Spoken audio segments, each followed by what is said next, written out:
உன் ஆத்துமா வாழ்கிறது போல நீ எல்லாவற்றிலும் வாழ்ந்து சுகமாய் இருப்பாய். அப்போ ஆத்துமா வாழ்ந்து இருக்கணும்னா ரொம்ப முக்கியம், சத்தியத்தை நேசிக்கிறவர்களாய் இருக்க வேண்டும். ஆண்டவருடைய வார்த்தையின் மேல் அன்பு, ஆண்டவருடைய வார்த்தையின் மேல் நமக்கு ஒரு ஈர்ப்பு இருக்க வேண்டும்.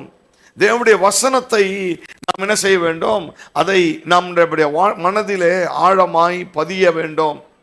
ஆகவேதான் காயுவை குறித்து எழுதுகிற பொழுது பேசுகிறார், சத்தியத்தின்படி நேசிக்கிற பிரியமான காயு. நண்புக்குரிய தேவ பிள்ளைகளே, நன்மையான கால வேளையில் நீங்களும் நானும் இன்றைக்கு ஆண்டவருடைய ஆலோசனைகளுக்கு நாம் உடன்படுவோம். இந்த கர்த்தருடைய வார்த்தைகளை நாம் நேசிக்கிற பிள்ளைகளாய் வாழ வேண்டும். ஆண்டவருடைய வார்த்தையை நாம் என்ன செய்ய வேண்டும், வாஞ்சையாய் தேடுகிறவர்களாய் இருக்க வேண்டும். கர்த்தருடைய வார்த்தை இது ரொம்ப முக்கியம்.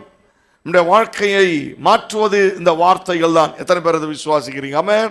இந்த வார்த்தை எந்த மனிதன் நேசிக்கிறானோ அந்த மனிதன் ஒரு நாள் வெட்கமடைய மாட்டான்.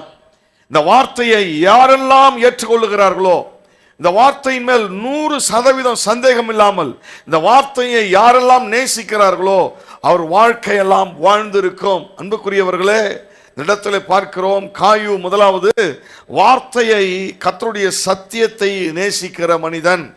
இரண்டாவது நாம் பார்க்கிறோம், அவன் ஆத்மா வாழ்வதற்கு காரணம் சத்தியத்தின்படி நடக்கிறவன். 3ஆம் வசனத்தில் வாசிக்கிறோம், சகோதரர் வந்து நீ சத்தியத்தின்படி நடக்கிறாய் அப்படின்றது. இரண்டாவது, நம்முடைய ஆத்மா வாழ்ந்திருக்க வேண்டுமானால் சத்தியத்தின்படி நடக்க வேண்டும். நேசிக்கிறவர்கள் மாத்திரமல்ல, வசனத்தை வாசித்து இருதயத்தில் வைத்து இரண்டாவது என்ன செய்யணும், சத்தியத்தின்படி நடக்க வேண்டும். ரொம்ப முக்கியம். ஆண்டவர் சொன்ன பழைய ஏற்பாட்டில் இருக்கிற எல்லா ஆசீர்வாதங்களுக்கும் ஆண்டவர் ஒவ்வொரு காரியத்திற்கும் ஒரு கீழ்ப்படிதலை ஆண்டவர் வைத்திருந்தார். உபாகமம் 28ஆம் அதிகாரம் 1ஆம் வசனத்தை யாராவது எடுத்து நாம் வாசித்து பார்ப்போம். நன்றாக கவனிங்கள்.